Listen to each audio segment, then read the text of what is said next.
Quoi qu'en dise la chanson, le monde n'est pas petit après tout. Le tour de cette sphère bosselée que nous appelons Terre dépasse les 40 000 km à l'équateur. Cela donne une superficie d'environ 518 000 km², dont 149 000 de terre ferme, plus ou moins quelques zones glaciaires en Antarctique. Que pouvons-nous en conclure? Cela nous dit que Dieu a souhaité une énorme toile pour son œuvre. Des falaises rugueuses aux montagnes majestueuses, des steppes lointaines aux vallées verdoyantes, Dieu avait une saga en tête. Une épopée épique qu'il a planifiée avant même que la première goutte de pluie ne glisse d'une feuille, avant que la première comète ne traverse le système solaire comme une flèche, avant que la lumière elle-même ne perce l'obscurité du néant.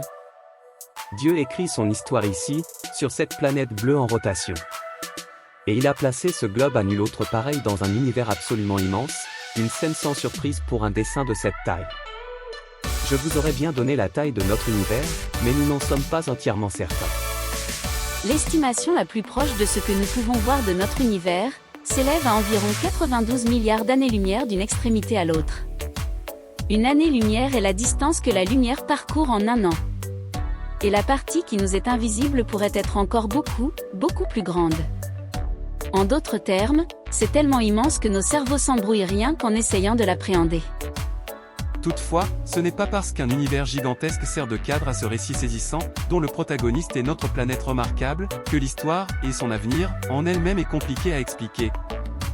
En fait, les points principaux se résument en cette court verset biblique, facile à mémoriser.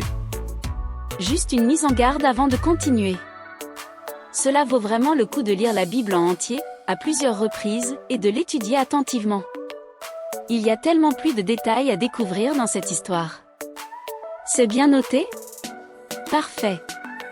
Il est cependant possible d'extraire l'essence de ce que nous enseigne la parole de Dieu, sur le passé, le présent, et l'avenir, de manière simplifiée, et plus adaptée pour la discussion et le partage.